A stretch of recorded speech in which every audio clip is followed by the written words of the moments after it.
novembre 2020, 12h01. Partagé. Pandémie ou pas, des snowbirds canadiens décidés à passer l'hiver en Floride. Jacques Lemieux. Agence France-Presse.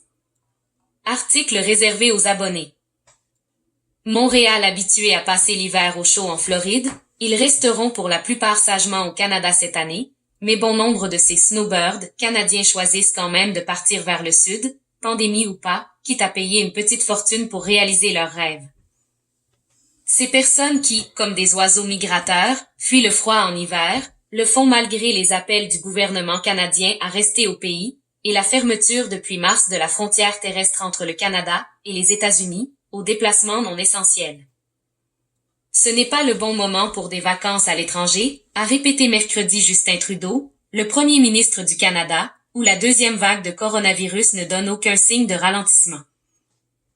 Habituellement, environ 900 000 snowbirds canadiens, dont 250 000 Québécois, passent une grande partie de l'hiver en Floride et dans les autres États du sud des États-Unis, souligne pour l'AFP Joanne Blain, directrice francophonie de l'Association canadienne des snowbirds.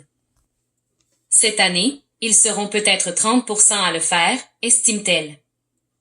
La plupart prendront l'avion. Les États-Unis, contrairement au Canada, continuent d'admettre sur leur territoire les Canadiens atterrissant pour des séjours non essentiels. Les snowbirds n'ont pas à respecter de quarantaine en Floride, comme ils doivent le faire pendant 14 jours à leur retour au Canada. Ceux qui choisissent la route pour s'y rendre, en voiture ou en campeur, n'hésitent pas à utiliser un subterfuge légal pour contourner la fermeture de la frontière. Des entreprises dûment autorisées, parce que jugées essentielles pour le commerce transfrontalier, transportent directement leurs véhicules de l'autre côté de la frontière. Michael Couturier, PDG de Transport KMC, une société de la région de Montréal, a même mis en place cet automne tout un système clé en main pour eux, dit-il à l'AFP. Des touristes à vélo près de la plage en Floride. AFP, Daniel Slim. Pont aérien. Ses clients montent dans un avion en banlieue de Montréal et rejoignent 12 minutes plus tard l'aéroport de Plattsburgh, dans le nord de l'État de New York, où un chauffeur de KMC vient à leur rencontre au volant de leur véhicule. Coût de ce pont aérien, 500 $ par personne pour le billet d'avion et 1000 $ pour le transport du véhicule sur 90 km. Environ 2000 personnes ont jusqu'ici utilisé ce service, selon M. Couturier. Quelques-uns de ces snowbirds, rencontrés à l'aéroport de Saint-Hubert, près de Montréal, ont refusé de répondre aux questions de l'AFP. Une autre, arrivée en Floride avec son mari par ce moyen, s'est confiée. Tout ce qu'on veut, c'est d'avoir la paix d'esprit et d'être dans la joie, et non pas dans la morosité. On n'en peut plus, on veut juste vivre notre vie, on a 60 ans, on a décidé de vivre en campeur, dit-elle à l'AFP en demandant l'anonymat. Joanne Blain, directrice francophonie de l'Association canadienne des snowbirds. AFP, Bénédicte Milot. Partir ou pas est une décision un peu déchirante pour ceux qui sont en campeur à l'année longue, convient Joanne Blain de l'Association des snowbirds. Ces derniers n'ont généralement pas de logement et migrent au gré des saisons entre le Canada et la Floride, souvent depuis des années, note-t-elle.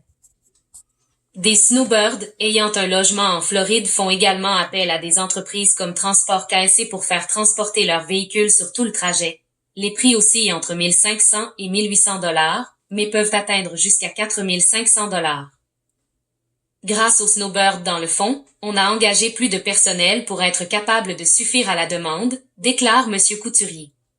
C'est une très bonne affaire pour nous en ce moment. Point. Au total, plus de 3,6 millions de Canadiens ont officiellement visité la Floride l'an dernier, soit presque 1 sur 10. Joanne Blain et son mari ne seront pas de la partie cet hiver. On a décidé, question personnelle, question assurance si tout passait notre tour, aussi longtemps que la frontière terrestre n'est pas ouverte. Ni l'un, ni l'autre ne veut courir le risque de contracter le coronavirus. Quand on est malade, on se sent vulnérable, puis on n'est pas dans notre pays, même si on a des assurances. Point. Et de conclure, on se sent mieux près de la famille, parce qu'on ne sait jamais ce qui peut arriver. Point. Contenu à découvrir. COVID-19. Des Canadiens vont en Floride malgré la pandémie. 13